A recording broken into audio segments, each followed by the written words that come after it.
Welcome to the Sharpe Crew, a very special, I guess we call the flagship event today, noon on Wednesday, that we have not done in the past, but we're trying now. And I think it's going to be exciting because some of you right now are at lunch, which is awesome. So you should be watching me, of course.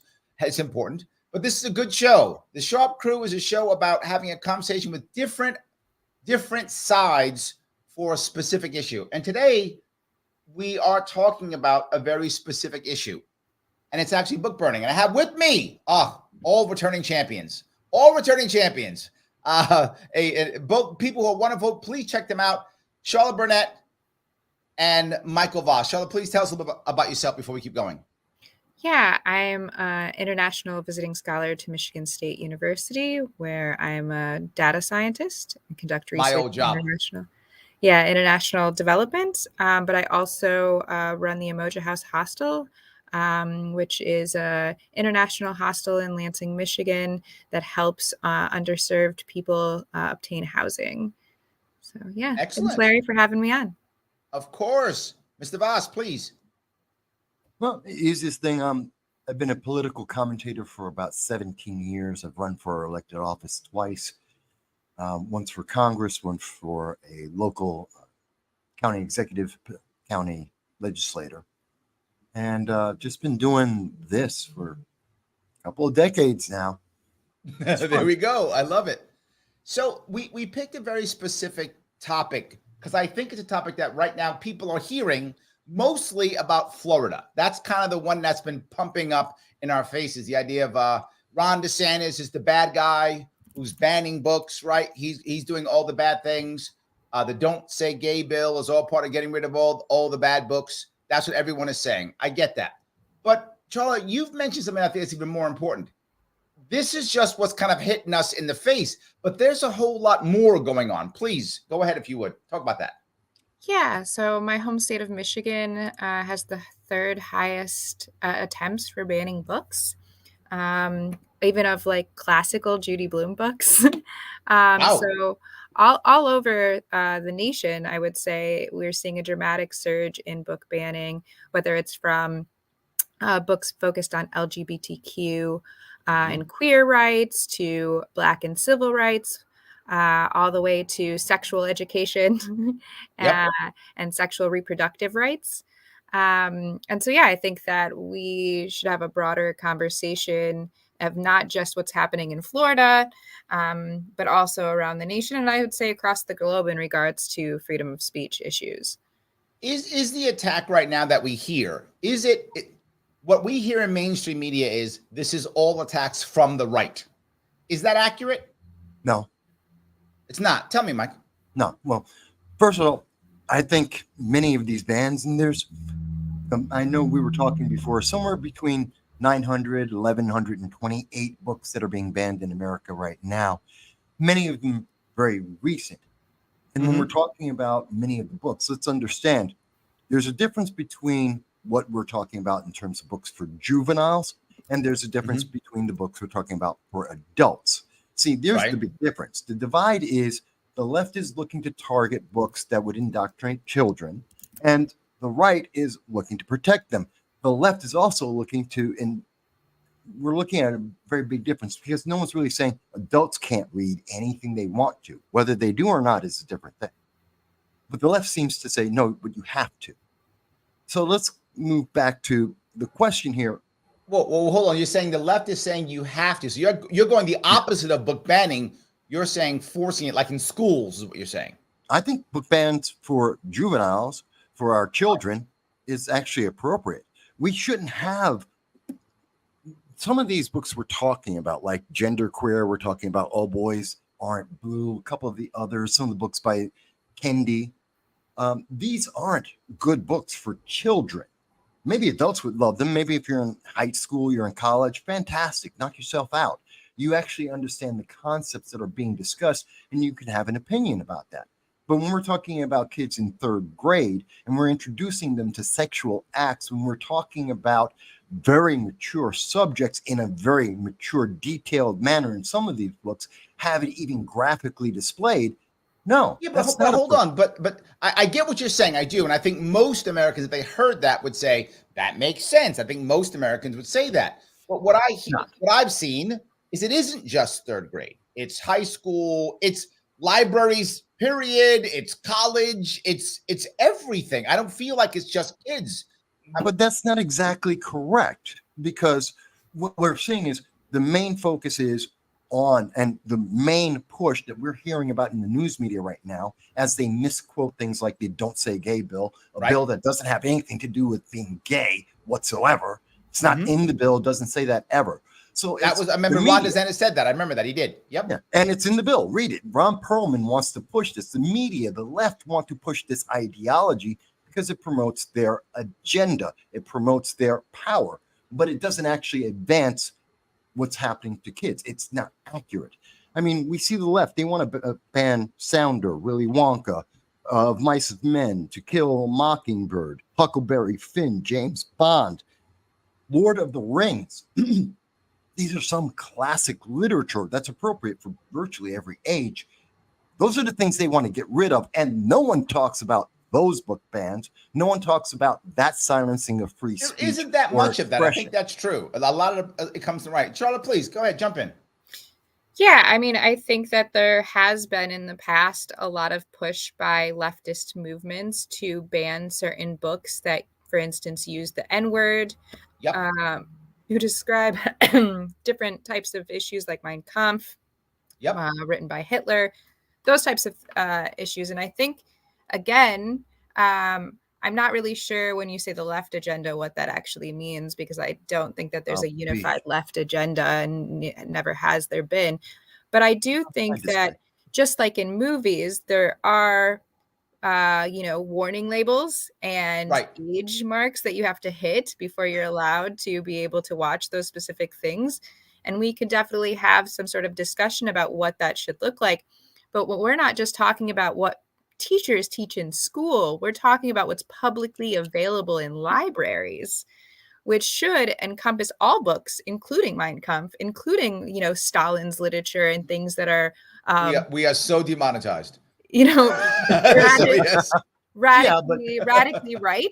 I'm gonna call that book by I'm gonna call that book My Struggle, if I may. Yeah. I'm gonna call it. We know the book when I say My Struggle, and when I say My Struggle, I think your point's a valid one in this regard, because in Germany now, what, 10 years ago, give or take, you can now buy that book if you want to in Germany, and for years that was literally against the law. You had that book in Germany, you were going to jail, right? And I get why that happened. I understand the logic behind that. You're removing a part of history that's important for people to understand why that was such an evil act and what Hitler was actually thinking when he was able to get hundreds of thousands of people to murder millions of people. So if we just, ban certain parts of history because it makes us feel uncomfortable, then we're apt to repeat that history, which I think is pretty common sense. The part that bugs me, let me get one piece real fast, Mike. The part you brought up also, which I agree with, is banning the N-word out of books is insanely stupid,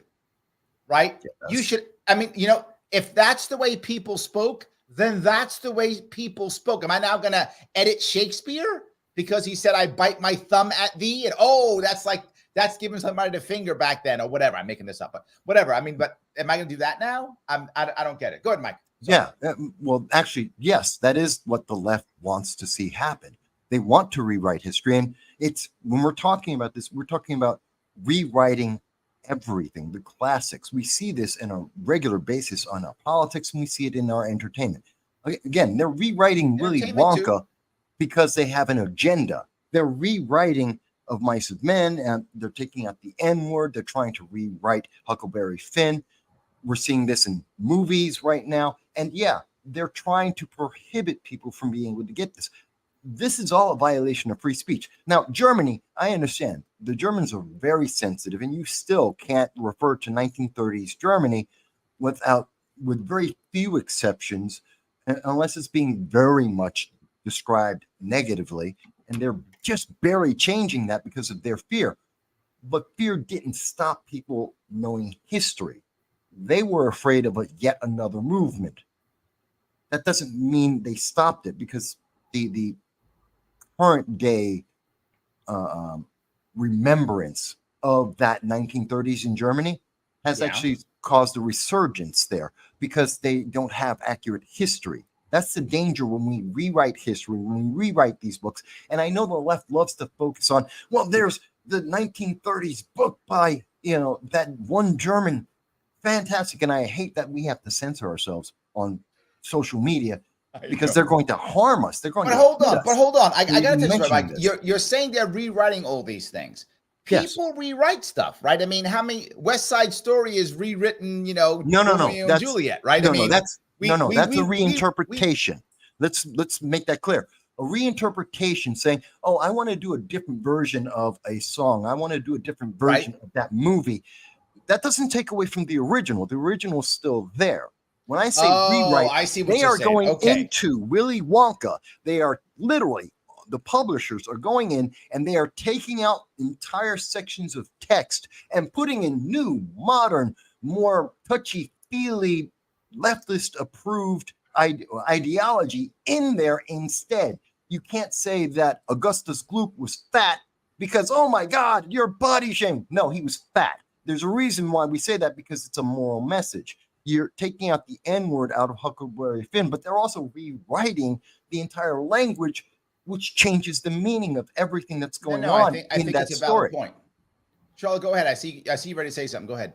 Yeah, I'm happy that you clarified, because I was a bit confused whether you were talking about book rewriting or if you were talking about film reading. Both. Because it sounded like you were doing film. And to kind of say that the Hollywood industry is a leftist-leaning organization or institution is kind of inaccurate to history. It has always been an arm of more conservative government. Maybe in the past. And has been very much focused on controlling the narrative around what people saw in the United States, and had its own agenda that was definitely not a leftist kind of revolutionary open freedom that we've had in the United States. So I find that kind of hard. I think a lot of times, though, they do move to what the demand is from their consumers. And if their consumers are demanding that, then that's just a good business model. I don't think that's a leftist conspiracy. Well, that's true of the past. That's not true of the current, and that hasn't been true since the 1980s. But go ahead. If I look at what you're saying, Charla, and I'm thinking about the movies and the media that was coming out. I'll even go TV back then. TV, of course, doesn't have the same amount of impact now that it had back in the 70s, 80s, 60s. TV had a whole lot more impact back then than it does now. I think you're right. I think 100%. It was cops always good, bad guys always bad, USA number one. It was very much the state was pushing its agenda through media. I think that's true. But I think Michael's right also in that when you fracture media starting in the 80s, as the media begins to fracture with cable news and things like that, as it starts to fracture, and now is completely fractured, right? But I think it did begin in the 80s. As you begin to fracture media and not need the government's airwaves anymore, I do think you find a lot more people who are counterculture in the more mainstream, I should say, more mainstream than ever. I do think it has shifted in that regard. Am I wrong in this? I think that it's shifting to the overall cultural change of the greater populace, because that's what occurs in culture. So you think the country is going left? Yes, I think everyone worldwide is moving towards a more freer, egalitarian-esque society where people who have traditionally been marginalized are now being given voice. Oh, now you just triggered Mike now. Oh, you just triggered Mike now. You triggered him. Go ahead, Mike. I'm going to walk away. Go ahead. America is if you look at America in every poll that has ever been done, America is a center-right nation, period. Everybody.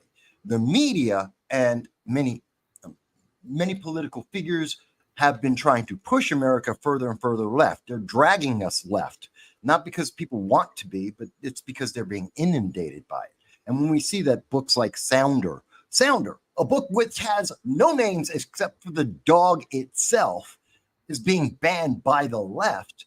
I mean, let's understand, we are looking at a change. If you change the way people think, you change the way that they speak and they act. This is why it's so important, free speech, why it's so important that the books that children are getting are so critical, because it informs how they are going to live the rest of their lives and how they will express themselves for the rest of their lives.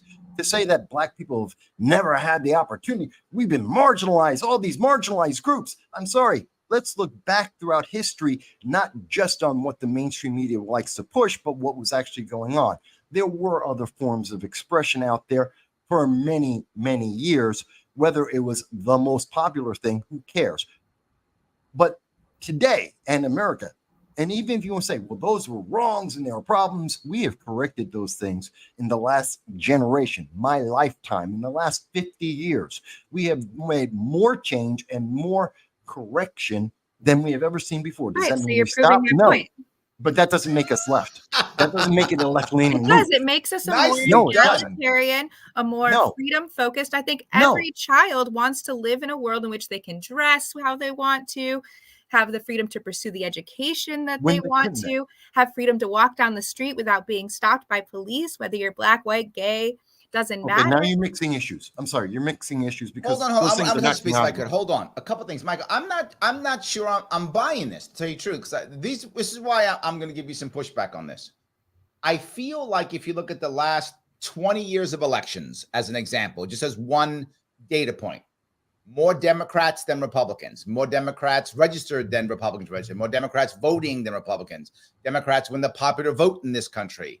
If you look at it in that regard, everything else, the reason why people are starting to the reason why the right is adopting so many of the left's ideas is the old saying. Libertarians say this all the time. The Republicans are Democrats going at the speed limit, right? So that's right. The Democrats are going at like 80 and Republicans going like 55. So, but they're still going in the same direction. That's what libertarians have been saying for literally decades. So I feel like there is evidence to say, Michael, you may not be right in this, right? I mean, Well, the country does, there is some evidence that shows the country is, the government is clearly central right, even though everyone says it's central left. Our government is central right, not central left. Sorry, our government's rhetoric is central left. Our government's actions are central right, right? Because I think the government believes the country is central left, so they speak central left, but act center right. That is how I feel. I don't know. Mhm. Go ahead. Yeah, I completely agree. I mean, when we go to lobby our local governments, they speak to us and get elected on these promises that are Correct. center left leaning. But then once they get into office, their actions are completely center to right. And so that again creates this disenfranchisation and this feeling of burnout amongst a lot of voters for why they don't turn out, because it doesn't matter Yes. what their elected officials promise. They speak all these great, things and then go back on those promises and still remain to be their conservative selves. that's very We threw odd a way of lot at you, looking Mike. at I'm that. sorry. Go ahead. We threw a lot at you. Go ahead. That's a very odd way of looking at that because it doesn't match up. I mean, AOC isn't a right wing. No, she talks left. She talks then left, but she- what then is she she really crushes unions. She doesn't accomplished? talk left. She Then she talks crushes radical unions. left, and she is. I don't think what leftist. she's saying is very radical if you look at politics in Well, Europe. that may be your preference, Global but that's not politics the is not reality radical of at where all. she's at. The reality You of where don't she you don't is. hang out with the leftists I hang out with, Mike. No, I must not. No, I'm I'm not like, saying that- the I'm not a leftists I hang out Democrat. I'm like so far left. I'm not even on the U.S. spectrum. I understand. There are fringe beyond the fringe. She is part of the fringe, but there's further left than her. But reality Access says to she's affordable nowhere in health the middle. care, access to the right to marriage, access to the right to housing. These are not radical movements. These have been movements The of the Green New Republican Deal Party is a just as much as they have been throughout the last Wait a minute. 100 years People that it vote- is to the left. Well, we're moving away from freedom of speech, and that's fine. We are. Oh, no, I'm- no, then you're that's right. I don't fine. want to get you started, Mike, because you'll bring us down a road. Well, I feel like I mean, freedom seriously. of speech arguments is both in consideration. Both the right and the left desire freedom of speech. So this is trans I don't believe that's true.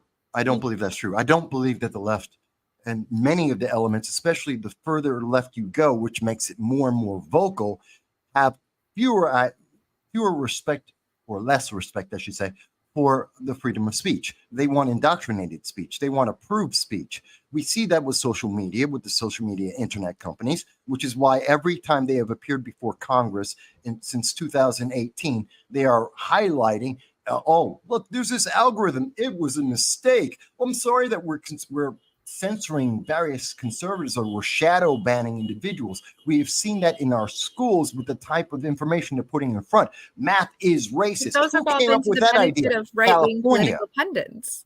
What? Those algorithms have been to the benefit of right-wing political campaigns. Research that, the impact of Cambridge Analytica was completely focused on helping to push up right-wing conservatives because of the foreign investment and inflation by China and Russia. They would like to destabilize our country by putting in a right-wing. You're telling me that let's overestimate and let's overemphasize the impact of every foreign nation in our elections, which has always existed since the day we became a nation, just as we are involved in every other nation's elections. That's not new in the world. But let's overestimate the impact of Russia. We sometimes get physically involved, Mike. We sometimes get physically involved in their elections. Yeah, and they do the same here, too. So let's not play like that's not the world politic.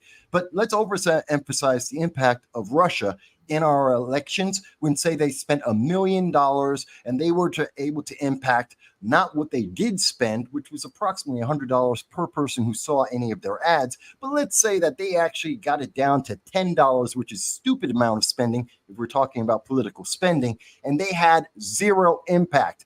That was negligible. That is a great headline. But if you know any of the details about it, it's absolutely useless because the impact from the United Kingdom was bigger than what we saw from Russia. And neither of them had any real impact. So again, there is a difference. And here's why it's so important to start our kids off properly in a neutral stance and not biased towards a left-leaning indoctrination, is because then they start to be taught that the approved message from the media, which is left-leaning 82% in every news or agency in America, when they start seeing that and are being told, just obey, make sure that you just follow what you are told, stay quiet if you disagree. If you don't, you're going to be punished. If that is the lesson for their life, that is a problem. And where do we get that from? Things like critical race theory, which is being taught in its application, not the theory itself, but its application in various books that are being introduced to kids that are telling them to not trust law enforcement, that white people are evil because of their color of their skin, and everyone else, minorities, are victims for their life. And the only one who could possibly fix this for them is no action by themselves, but by trusting in government to step in and support them, which means they are absolutely subhuman. Otherwise, they would be able to have the agency to do it for themselves. This is why we have a problem. Okay. That was a lot. All right. Yes, it was. Well, you guys gave me a lot. You did. It's no. We deserve it. It's totally fine. I'm not. It's totally correct. You're right. Yes. I would like to say, as someone, I'm 34 years old. So we're talking about recently. We're talking about more democratic government structures than Republican. Have been in office since I've been around. I grew up in a system for which I did not become a leftist because of my education. That did not happen. My education growing up was extremely conservative. I grew up in Michigan. We're very focused on capitalism. We're very focused on less government, gun rights, the access to business, being able to pull yourself up by the bootstraps is what my governor likes to talk about a lot. Yes. And that's the way that I felt. And in fact, it wasn't until I moved abroad and lived in France for several years that did I actually was challenged for the first time in my more conservative right views. The French got you. That's what it is, Mike. The French got her. So then I was challenged and then clearly beaten by logic and changed many of my thoughts because people provided me with alternative evidence to show that I was wrong. And so for me, that challenge is to say that we've always been this, like we're forcing these left ideals in our education system is just wholly inaccurate. We have a very conservative education system, and even still to this day. And I would feel that only in the last couple of years have conversations about queer rights, about race, have even become more mainstream. We had 2 paragraphs talking about the civil rights movement in my high school. That was it. And it was Martin Luther King was great, and then they killed him, and then that was it. Civil rights was when we're done. That's literally all I learned. I also learned that the potato famine in Ireland was because the potatoes actually got infected with bacteria and they couldn't feed people. It wasn't that the English were actually taking all of their food and starving them and killing them by the millions. So I would say that we have a very European-centric, white-focused education system in the United States. But don't we have fear, Charla, of it going of the pendulum swinging too far? And I'll bring this example up. When I was on a TV show recently, and I was talking to the host there, and the host is like, oh yeah, my kid's going to school. It's about kids in school, and he's like, I can't believe how much time they spend on the Indians. And I was like, I thought the same thing. Like, wow. My daughter recently spent 2 years on Native American history. Have you been to a reservation?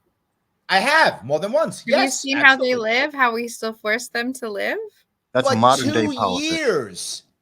But we should honor the fact that we murdered them, almost all of them in their entire culture. No? And this is the point I got to be clear on. 100% no. Not because I'm against Native Americans. I'm not at all. Right? New York has a very large Native American population here in New York. We have a bunch of reservations here, tribes here, of course. But 2 years, when I only get a couple of years of history that I can teach my kids, 2 years is too much for Native Americans. It just is. If you're going to imagine I'm going to spend 2 years, then slavery was horrible too. Am I going to put 2 years on slavery too? Some put 2 years on the African American journey, and then 2 years of Native. No. Give me a year of each and we're good. 2 years is just too much. And I feel like we're having a shift that is so far. And I say this because when I have 2 kids, right? And you have a kid too, Charlie. I know you do, right? Yes. So I mean, my kid, one of mine is older, going to college now, right? And one of mine is younger, still in middle school. And I do feel a very big difference where almost everything they talk about in history has a racial twinge to it. Whether I feel, now obviously I have a different viewpoint because I'm older, but from my point, whether I feel like it should or not. And there's a judgment I feel on everything historical, on everything. And I would rather it to be, this is what happened. Let's talk about it versus here is where the evil people who are Eurocentric did the evil thing. And here are more evil people Eurocentric doing the evil. And here is more patriarchal evil men doing evil things. And I feel that through everything when they have to write stuff. My old star told me, Dad, I can't write it your way. I'm like, what? I'm writing the way I was taught, right? You just let the one side, the other side, and then your conclusion at the end, right? That's how you write stuff. No. You write why the oppressors are evil. Then at the end, you validate why the oppressors are evil.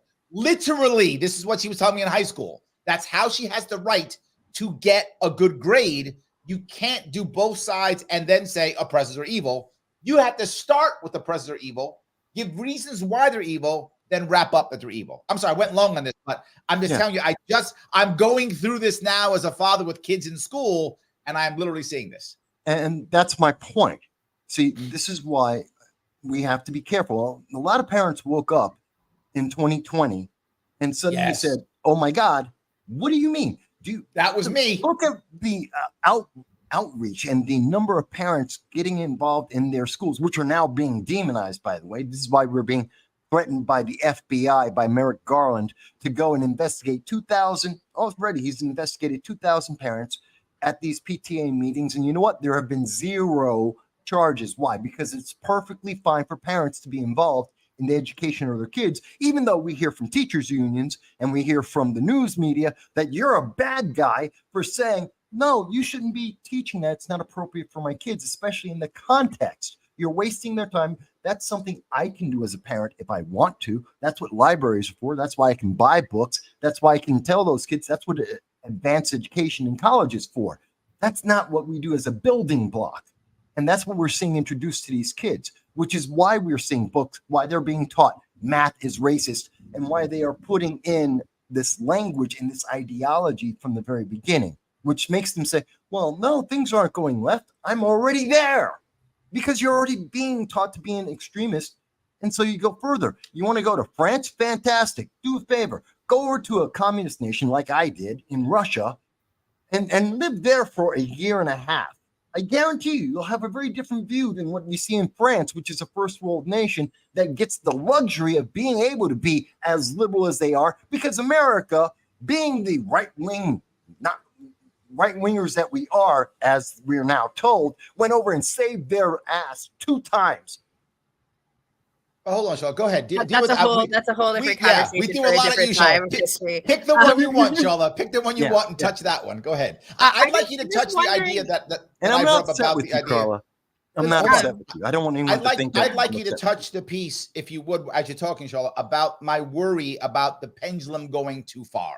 Yeah, that is a worry I have. I hear what you're saying, and I'm interested in understanding more of the negative impacts on your children that you're talking about. I want to hear more about the fear of, okay, your kid's spending an inordinate amount of time talking about indigenous peoples, the history, how predominantly white colonizers came to the United States and did kill them for their land and for 100%. their resources and for their knowledge. What is the negative impacts on your children that is happening? I'll give you 2 pieces, one for each that I mentioned. One, world history is massive and huge. And when my daughters spend 2 years in Native American, my youngest one literally was like, why am I still talking about Indians? She literally was like bored with it. She's like, and when I would talk about other things, she's like, Daddy, I never learned that. Daddy, I never learned that. But are they actually like learning about their culture, or is it just like, because for me, that's all we learned about too, was the fact that they were murdered. We didn't learn about their cultivation practices. No, she learned all that stuff. Oh, no. She learned all that stuff. And, it was more detailed than I'd ever learned when I was a kid. More detailed than I'd ever learned, right? And for those of you who aren't in New York State does used to do at least a specific group just on New York State based Native American tribes. So that was a thing that we did. Now it's massive. So one is, I feel she's losing there's only X amount of time to be teaching stuff. No, I agree. And I don't think that they taught world history at all when I was growing up. So yes. And my daughter too. Like you can tell most kids can't find a country on a map until we bomb it. Then we figured out after we bomb it. That's even then you can't. Even then. But my second piece which bothers me is now my daughters self-censor, which goes back to Mike's point, right? This goes back to Mike's point. They built a culture to where my children right now self-censor in public. Now, I censor myself here because I don't want to be demonetized. But if Mike and I are at the diner talking, I'm not censoring shit. Right? We're just talking. And right? If we're at the diner, I'm just talking. But if I'm here, I have to censor myself because of YouTube. I get that. But when my daughters speak, even among their friends, they self-censor all the time. And this is not healthy, right? You have to come from a place of and I figured this out as I was talking to my oldest one, how it has to work. You always come from whoever is in a position of power is by default bad because they are in a position of power. Regardless of whether their actions are bad or not are irrelevant, the assumption is person in position of power is bad by default. That's where you start. If they do good things, you can bring them to neutral. The people who are not in position of power are by default good, and they must do horrible things to be bad.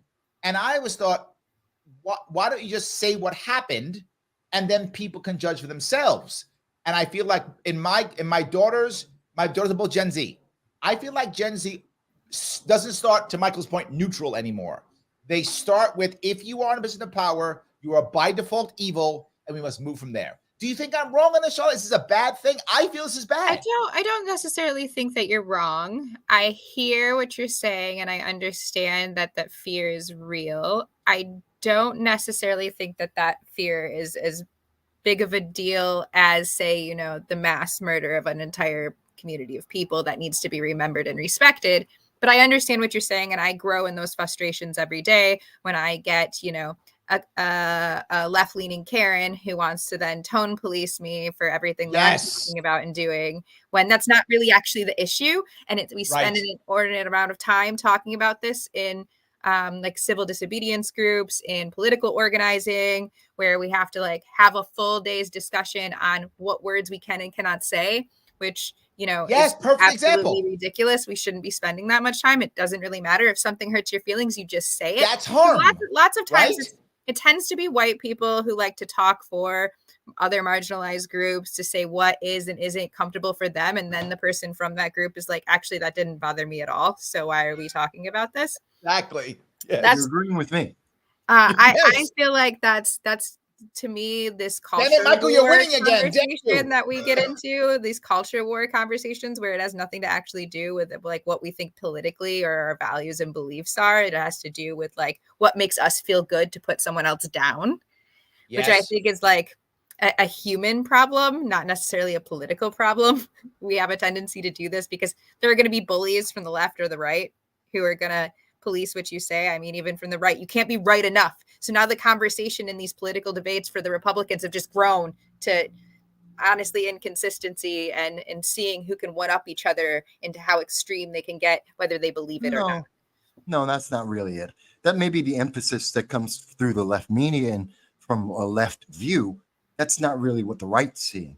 And that isn't the way. You don't think that the right has gained traction to be pushed further right over the last 10 years? Want to, because we need to. We need to push back. Look how far left we've gone. We've gone too far. As Larry's mentioned, the majority of these initiatives are from the right. So and this is my point. I agree with both of you, Scott. I think the pendulum is going left and right crazy, right?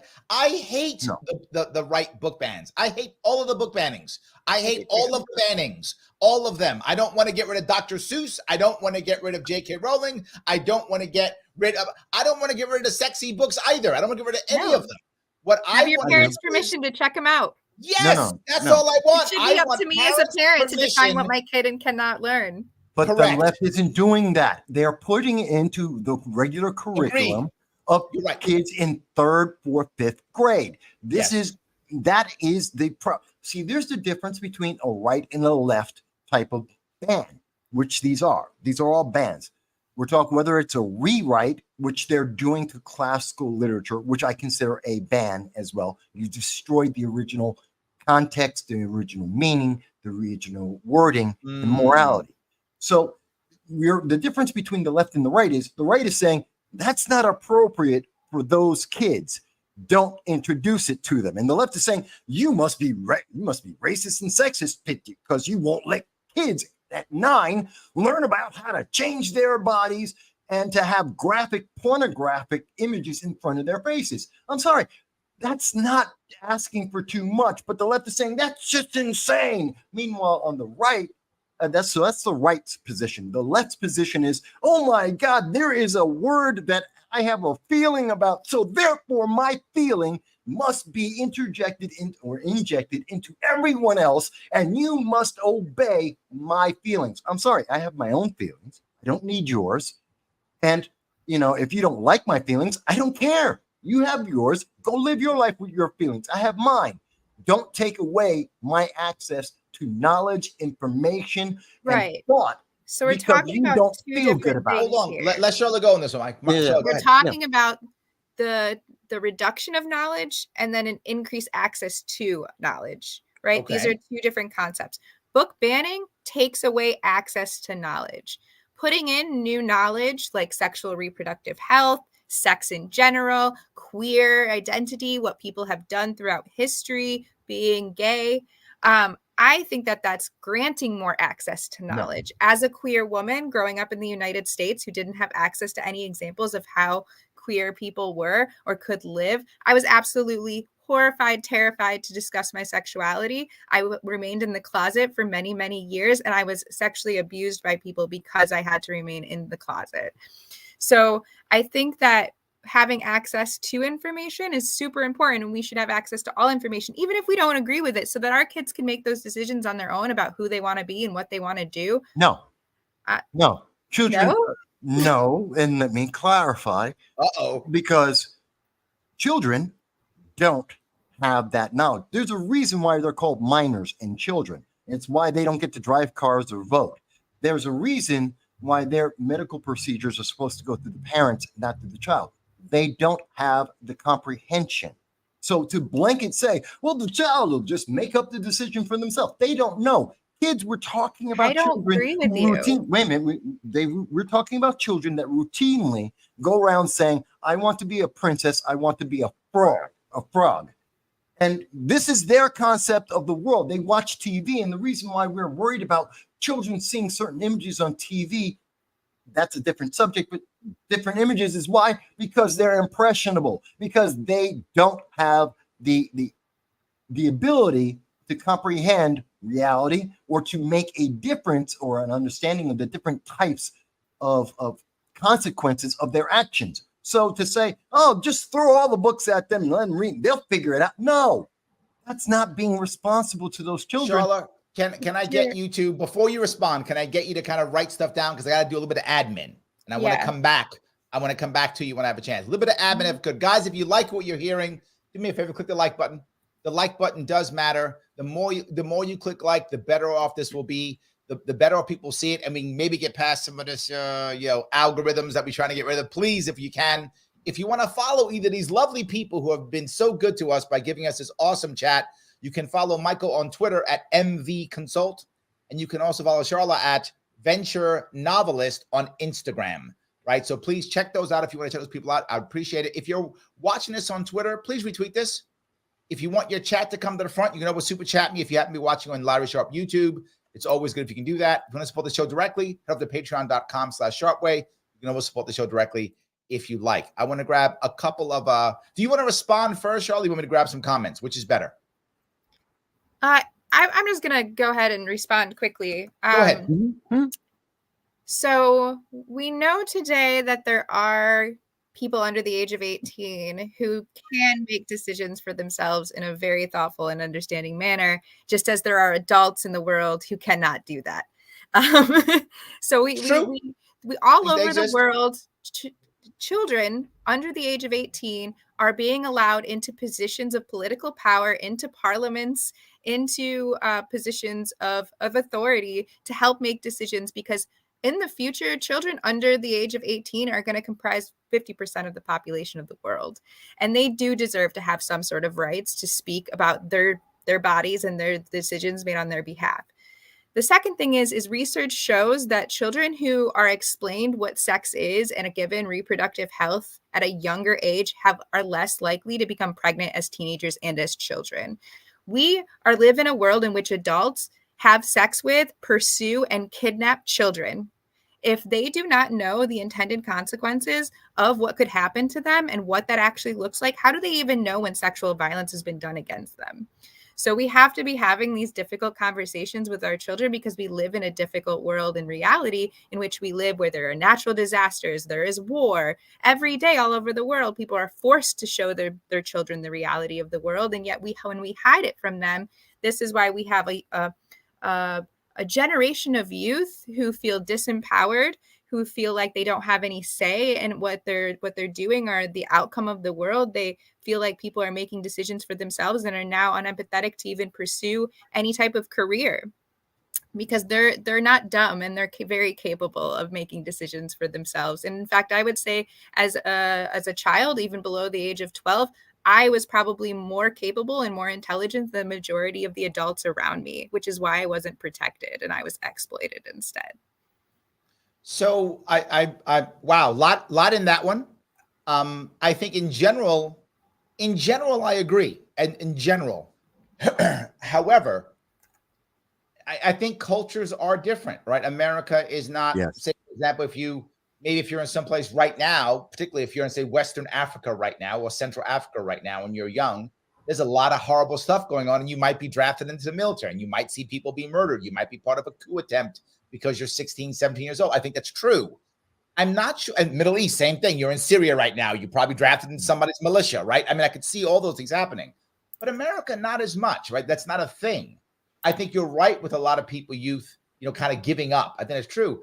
I don't think it's because they feel powerless socially. I think the reverse is true. Yeah.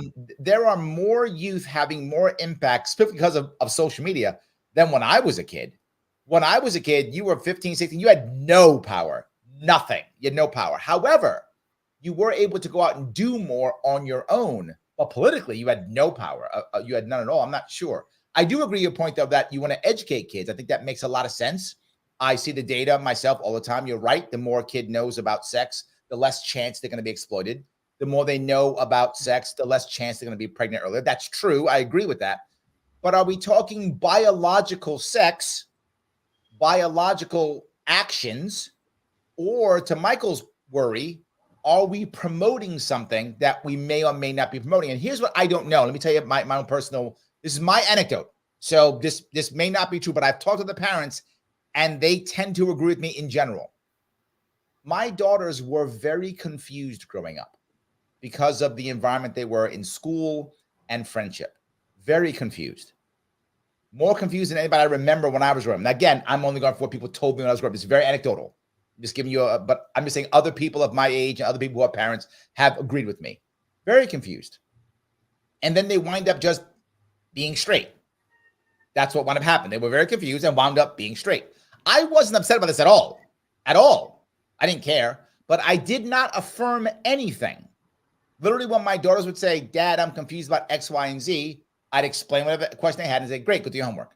I didn't go, yes, you are, 100%, yes, I agree. I didn't say anything. I gave them their information and said, go do your homework. Whatever, that was it. And they ended up fine. So there was no harm for my children. I'm going to be clear. You asked about harm, Charla. There was no harm when it came to gender and any of that. No harm at all. The worry I had was how much time are they spending on it? And then are they self-censoring? And is there going to be long-term damage? I have no idea. But personally, my daughters they were not harmed by this, to be forward. There's no harm. My daughters are fine. They were not harmed by this at all. In fact, I would say they are probably more open to the advantage, I would say, is my daughters are far more open to what I would call the GSM community, the gender and sexual minority community, the GSM community, than I was. When I was growing up, I mean, when I was in the Marine Corps, you notice, Mike, nobody was openly gay. I mean, we had gay people in the Marine Corps, but you couldn't be openly gay because they throw you out. So nobody was openly gay in the Marine Corps when I was in the Marine Corps. And my language was crazy misogynistic because there were no women where I was, right? When I was in the Marine Corps, I was in the ground side. There were no women. It was only men. So crazy misogynistic. So my daughters would never accept that kind of language. Never. They would be very unhappy if I had to speak that way. So anyway, I'm sorry. I just was kind of covering. No, I think that's a good subjective reflection. And I'm sure that Michael has their own. I think from my personal experience, from the people that I've met, the research that I've conducted myself, is that there are these people who affirm the care of their children in ways that seem to be beneficial for them personally and not actually have to be beneficial for their children. I think that those individuals are minorities, though. I think the majority of individuals who seek a therapist, because you have to, even as an adult over the 18, you have to go through years of therapy to be provided any gender affirming care. You shake your head, but I know this to be true because I've gone through it with my friends because most of my friends are trans. I'm shaking my head at something entirely different. But the times where children are offered any type of gender affirming care are usually in the instances where that child feels like if they cannot express themselves or feel themselves, they're going to kill themselves.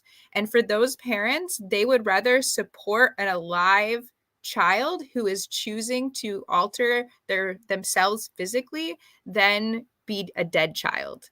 When suicide is the second leading cause of death in children in the United States, we have to take these claims seriously as a parent, or else we might be without a child.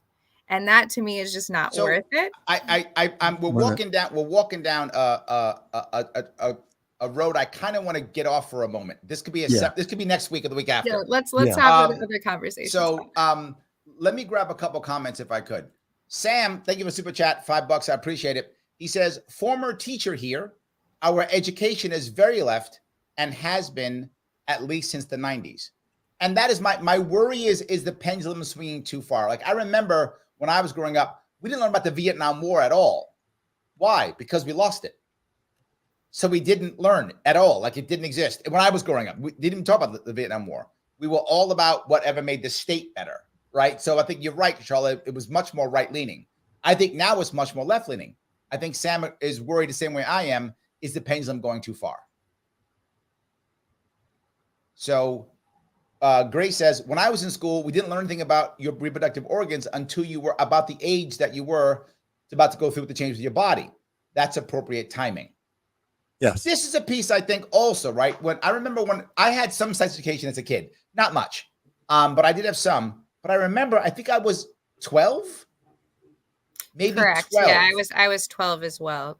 Yeah, I think I was 12 Somewhere when in I there. had it, which seems to make sense to me, right? Which was the year that one of the students got pregnant, which is students were having sex at 10. Same-sex students were having sex at 9. That's a new thing. That's a new trend. I don't know. This is wasn't- 20 years ago. This is 30 And years I go ago. back So I don't know 50. how new of a trend this is. Actually, but I I go know back that my 50 and I can my go back parents with my lost their family. Wow. virginities in the 80s, at 12. So that's the ones we hear about, right? But we know No. that in Scandinavian countries where child pregnancy rates are extremely low, they start teaching reproductive health at 4 years old. You know what? Scandinavia has nothing to do with America. They have about as many people as 2 of our cities. Which we like And I to hate that people reduce keep trying child to. pregnancy. You're talking about a homogenous society that is very small, that is very isolated, that has very different views in terms of its They have more education, refugees than we do. What? They have more refugees than we do So? by the millions. So to call it a And they also homogenous have more society is violence. just not true. And they have more violence and more problems with those refugees than we do. That's an No. entirely different thing. We're talking about an entirely different nation that is That's- homogenous. Okay, now we and have a the different third culture. show. That's a different. So now we have the third show. We're Yeah. getting all the shows set up. I'll just start putting them down. Yeah, the 72% pregnancy rate, which has increased in my lifetime. We went from a single mother pregnancy in high school of about 16% to 72%. And I can guarantee you it wasn't because someone said, don't talk about reproductive education in school. That wasn't the reason why we had that increase. There's a lot of reasons. That wasn't one of them. But what we are talking about here is we're talking about literally, these are all the consequences of trying to not just ban books, not just to rewrite books, which I count as banning books, but the introduction of ideology into a very formative mind that does not understand the consequences of what is being injected into their heads. And every one of the things that pretty much the entire conversation we're having is showing us what we're seeing short term, at least, is the outcome: ostracization, isolation, indoctrination, conformity. And we're seeing a breakdown of the society into more and more of this equity, which is the ever increasing division of our population into smaller and smaller categories, not individuals, but categories that people are meant to be oppressed by some other part of the categories. It is very insidious. Let me touch this piece if I could. And this, I guess, Charla, I know you're always asking is there a harm, right? And sometimes there's no harm. I feel like there's a harm here. And I'm going to go with what Michael's talking about. And that is when you spend so much time focusing everything from the powerful or bad by default, whoever's in the power with them, it doesn't matter what it is, right? From literally two individuals, I think you begin to lack empathy for people. And the example I'll give often is people scream about the patriarchy. Often it's a common thing. And when it comes to the top 1%, without question, dominated by men, not even close. Absolutely 1% dominated by men, 100% dominated by men. There are some women there, people of color are some, and there's more than there have been, but still massively dominated by men, massively dominated by white men. But when you leave the 1%, men are getting their ass kicked in every single way you could imagine. Less money, less friends, less education, any way more suicide, more death, any way you want it, more in prison, more everything, any way you want to measure it, leaving the 1%, men today, not historically, I mean today, are getting their ass kicked. And there is a huge chunk of women who look at that and say one or two things. I don't care, or even good. That comes from ideology. That is not human nature. That's an ideological change that has been like good. And good, not meaning good that I'm happy that I'm doing well as a female, not that good. Good in that men are suffering. I'll make sure that's a difference in good, right? If you're doing well, of course you should be happy. If women are doing well, and they are, particularly younger women, they are doing much better than men are, and they should be proud of that and happy about that. I'm not against that. But there are many women who are literally going, good that men are suffering. Does that make sense, Charles? I think that makes sense. I think that we can all come to the agreement that stereotyping is bad. Yes. And that anyone who pushes an agenda that stereotypes a group of people into a homogenous box clearly doesn't know what they're talking about and doesn't leave any nuance for individualism. And that, we can't help how we're born and what we look like. So that doesn't really get us anywhere and is a reductionist, right, kind of thought pattern, whether you're from the right or from the left. We shouldn't be doing that. The fact that is happening, though, I think points again to just a lack of education and nuance in the conversation, in which you've also already brought up, Larry, about, them not able to provide an argument, because we still should be teaching logic where we have to argue both sides, where we're having an actual debate, where we can hear each other out.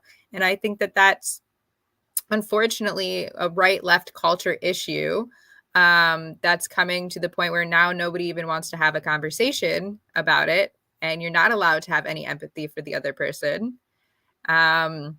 And that's really going to harm the United States going forward in our economy and our political society and our education.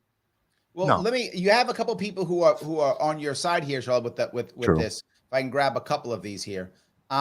Grace says that, oh no, wrong one. Sorry. I got great. That's a different one. Sorry. Grace says, girls in my school were taught at 9 because some girls hit that stage early. So there we go. The 9 thing you mentioned. Patty says, I also had a friend who got her period at 9 and thought she was dying because no one told her about it. There we go. Yes. Patty also says, I'm 62 and was the last of my friends to have sex. Most lost virginity at 12, 13 years old. I thought I was cool at 16. I'm like, I'm a chump.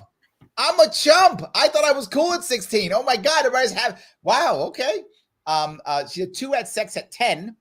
One of those pregnant at 11, had no clue she was pregnant until she was 6 months along. She didn't know she had sex because she was never told about it. Wow. So Charlotte, I think what you're saying, I think the audience is like, yeah, I think you're right. There's a lot of stuff that they're kind of on top. And for me personally, like, I was 9 when I started having intimate relationships with other girls, and no one even told me what that was or whether it was bad, because you're a minor. You shouldn't be doing that anyways. You're not actually like able to process those types of emotions, but teaching them about what sex would have been or what it would have looked like for same-sex couples would have made me be able to go, oh, that's what we're doing. And I'm too young for that. I need to say no, or I need to tell an adult. But because I didn't have access to that type of education, I didn't even know I was supposed to tell an adult. Instead of my hush, don't talk about it. Let's hide about the sexuality. My worry is the opposite. This is my point about going too far, right? Do I think, this is my personal opinion, I don't know if this is medically, do I think kids should be engaging in sex at 9 or 10? I think they shouldn't. I don't think there should be a law against it. I think they shouldn't, right? That's my personal view. You shouldn't be engaging in sex. So you're at least going through something, right? At a minimum. My worry is, and this was what I saw with my daughters, is that if I'm a kid, I'm 9, 10, 12, to your point, and I start going through these things, you're right. I should tell my parents. I should be okay with that. I should have conversations. What I saw is that was becoming pushed as the norm, like you should be. Not that if you are, you should talk about it. I'm 100% on board with that, right? I'm with you. My worry is it came across as that was the right thing, not as if it's happening, talk about it, but it's the right thing. And that to me as a school seems insanely wrong. And the books that I've looked at, and I do not have I'm anecdotal, so maybe I'm totally wrong again, and I'm happy to be wrong. My chat will tell me I'm wrong if I am. But anecdotally, what I've seen is that these books aren't saying, if it happens, talk about it. It's okay. The world's not going to end. You can discuss these things. Tell people about it. It's almost like if you're not doing it, you're wrong. And I felt that amongst my daughter's friends and my daughter's like, what's wrong with me? Why am I not doing it? That was the social pressure that came. That was the from social this. pressure I had, though, without any education, though. Well, That was the that's- I social didn't. pressure that Right. I just had from all the over-sexualization in the media, in American pop culture. I mean, every billboard I Okay. turned around, there's Oh, a God, naked no. woman on the billboard. Well, American Okay. sexualization is actually very low compared to most of the world. Oh, no, especially it's if you're in not. the Hispanic, especially if you're in the Hispanic culture. If you're Hispanic, yeah, we have a lot more sexualization. Okay, hold on. That's absolutely true. The kids have more access to pornography than ever. But let I me mean, address that. Let me Ever. address that. And they're sending nudes to each other at like 12, 13, 14, 15 to get attention from each other, to the point where they had to change the laws. They had to change the laws in many states because child pornography was going to put kids in jail because 15, 12-year-olds, 14-year-olds were sending nude pics back and forth, and legally that's child porn. when I was And that's 12, within the last 15 years. That's within the last 15 years.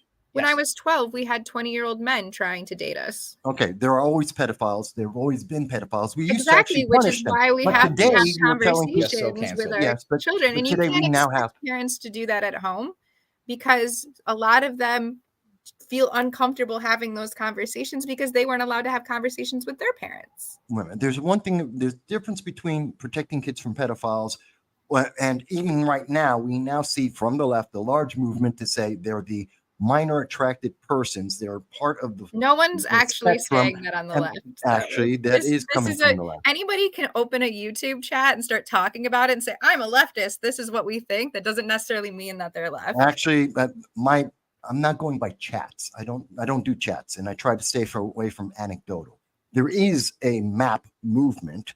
There is a movement. Never met, and I literally work with trans people every day in Actually, I've all talked to a different lot of age trans groups, and I've never met a single person who supports this. And my experience in trans and speaking with trans people, listening to some of their conversations in their chats, and talking to people in the LGBT community, yes, I am hearing this, mostly from the lesbian community, but yeah, I am hearing it a lot, and I've seen a lot of documentation about it. So according to Sam, California politicians are actually advocate for it. According to Sam. Thank you.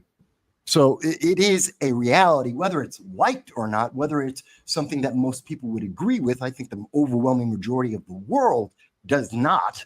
And that's why every country has laws against it, even though the UN is saying that children can consent to sex. Again, these issues. Saying the Republican Party supports Nazis or KKK members because they claim to be right wing. That's not. It's not. That is also a left-leaning idea, but it's like a fringe exists. Radical terrorist group. It exists. I know lots of people who would agree with that mindset. And there are a lot of these ideas out there, but let's try and understand that all of this is coming from, again, we're going back to the same root.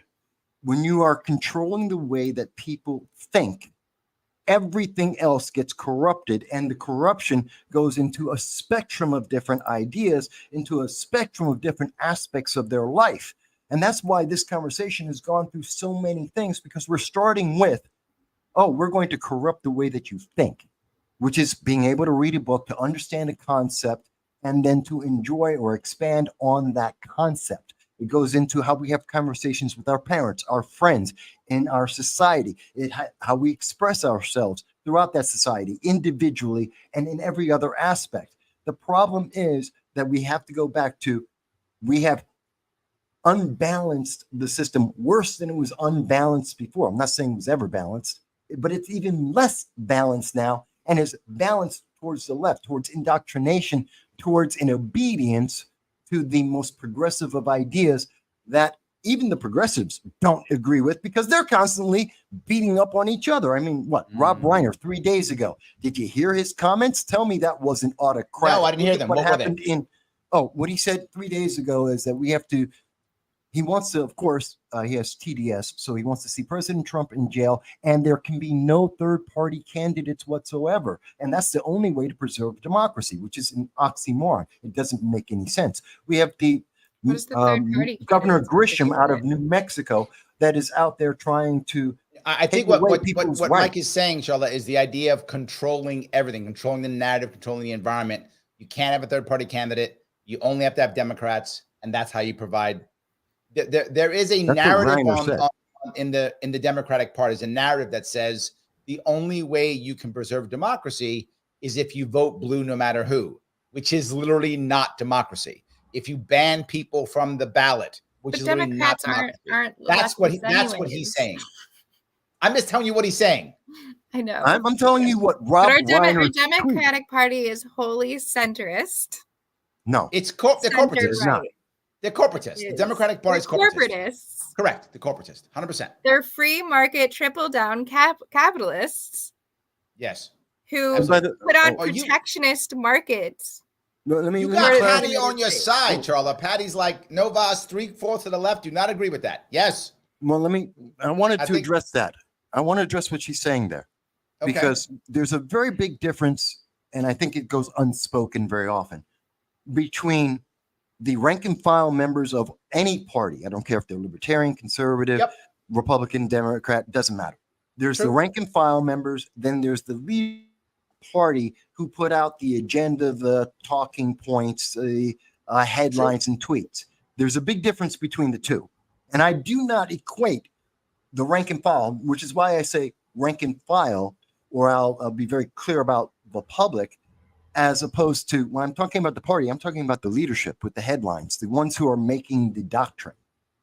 So I agree with Patty. 3/4 of the left, people on the left would be Democrats or liberals, have nothing to do with the leadership that is trying to push an agenda. But the leadership is pushing an agenda. This is the issue with the two-party policy, though, is that we can't actually break ourselves into political parties based off of our values. So we get lump summed in together. Whereas I think, for a democracy, most democracies function in parliaments with lots of different parties. And then you can't confuse people's values in political systems like this. And I think to be clear, we got some people on Twitch watching too, and it looks like you have a friend, Mike. Mr. Vasquez has an incredible mind. I love to hear his thoughts. Look at that. You got some friends on Twitch. I love it. They're coming. The thoughts are coming. Absolutely. They are coming. I have to jump off. Yes. No, guys, I want to do, if I could, last piece, if I could, real fast. Guys, I'm going to take a couple, I'm going to stay up for a little bit, but please click the like button. It really does matter. Please follow these two wonderful people if you can. If you like what you're hearing, please follow Mike on Twitter at MB Consult. Please follow Charla at Venture Novelist on Instagram. I really appreciate you guys doing that. It really does matter. Please do that. Charla, anything you want to bring up before you check off? No, just check out my new book, I Love Drugs, An Ethnography of America's Addiction, that encompasses people's journeys through their own experience trying to overcome drug addiction in the United States and some of the policy issues that they face. There we go. Michael, anything before you wrap up? I'll stay with you for some of the comments. I always love comments, but I did want to mention again that for everyone who's watching, this is not a personal thing. I'm not upset with Larry. I'm not upset with you, Carla. We've been having a great conversation. I enjoy it. I'm glad people were able to hear the diversity of the views, and hopefully they walk away with something better. But I'll stick with you for a little bit and understand that, of course, I'm right. That's what matters. I'm correct. That's what matters. I just want to say thank you, Michael. Thank you, Larry, for having me on. And I really enjoyed this conversation, and I look forward to many more. All righty. Have a good one. Bye. So we'll stay up just for a couple of seconds. Michael, did you want to bring up something? You want me to cover some comments? No, I want to see what some of the comments. I can't pay attention to you guys or respond and look at the comments. My screens are in two different places. So I think Austin likes it. He says, I can't wait for episodes 2 and 3 of this panel. The conversations are interesting. Well, yes, we're going to try to do this if we can. We will try to do this every Wednesday at noon. That will be our goal. If we can make it happen, we will try to make that happen. So, yes. Dave says the only way to preserve democracy is to have one candidate on the ballot, a Democratic or Republican operative, maybe. This is a problem. I agree. Yeah. right? Yeah, We can't just have one party. We said, Mike, you and I said this in New York State. It's a one-party state. It's not working. You got to have at least two. I'd like 4 or 5, but at least give me 2. Give me something. I mean, at least 3. I think you've got to have more voice. We've always said this, you and I both. Yep. And we have very different views on certain things, but we agree. The more voices that are being out there that are pushing different ideas, the better we can get to a better solution. Right. We need more voices. Yeah. Absolutely. 100%. And I think the other point that I thought was kind of interesting here is Dave brings another one. He says, where are the parents? When discussing sex education, I see billboards saying parents should talk to their kids about smoking, vaping, drug use, drinking alcohol, but not about sex. And then Rob brings up a point of, how about after school classes about sex where parents can sit in and it's optional? You know, I like that last one. The idea is good, but then what about parents who can't show up or kids who don't tell the parents about it? I mean, maybe it'd be a bad idea. Do we want a kid? I mean, maybe it'd allow a kid to go by themselves if they were scared to tell their parents that they think they might be gay or something. I mean, maybe. But I guess my other issue here is, and you tell me if I'm wrong here, Michael, I feel like in today's world, in most parts of the country, there are exceptions. If you're gay or queer or you have some issues in some kind of gender or sexual minority, I feel like coming out is nowhere near as bad as it is. Again, in most parts of the country, there are some exceptions. I mean, like in some parts of Oklahoma, they will still kill you if you're gay. But that's not normal, right? Right. Most of the country you can, and particularly us in New York. I mean, being gay, whatever, right? Like, who cares? Being trans, whatever. Like, who cares? Like, no one even cares. Am I wrong with this? No, you're right. Yeah, basically, in the mid '80s, by the mid '80s, we had a massive sea change in America. And we're old enough to remember this, which is why it's not spoken about in media today. Is that America, in less than a generation, by the time you and I were 20, we had changed where there was a massive acceptance of someone who was gay, if they were minorities of different aspects. And then somewhere around 2000, we took a step backwards. And we saw that it was less acceptable. And then immediately after that, we saw by 2008, we saw, along with Obama's movement, this resurgence of the left in terms of, I'm being oppressed, and everyone was suddenly oppressed. Why it went in that kind of yo-yo, I'm not sure, but I can tell you today, for anyone who's old enough to look backwards in time, we are actually moving backwards. We are being told, oh, you must accept, you must affirm, you must have my feeling, which is causing the exact opposite reaction in society because it's being forced onto people, as opposed to in the past where people just said, okay, and just said, okay, that's your life. As long as you're not hurting someone, okay. I feel that too, right? And maybe I'm wrong, but I do feel some of that too. I do. So anyway, anything you want to do before we wrap this up? I thought this was great. I hope people will I see a lot of comments, which means I think we were doing something right. People in the comments, if you haven't seen it live, tell us some of the things you would like to hear from the left, the libertarian, and the conservative, so that we can have more and more topics, because we want to hear what you have to say in the comments too. I agree. All right, guys, I want to say thank you all for watching. I appreciate it. I'll be on again tonight, by the way, with believe it or not, a Democratic congressional candidate who's in South Carolina. I'll be chatting with him. He's running against Clyburn, the big boy down there. He'll be running against him. And again, I will be on again Monday evening. Also, I'm traveling the country. I will be all over the place. Please check me out. I'm sorry, country. Traveling the state. I'll be all over the state this weekend, Friday, Saturday, and Sunday. Please check out on Facebook and also on Twitter if you want to see all the places I'll be. 7 different spots, Friday, Saturday, Sunday. Come see me if you can. I will see you all very soon.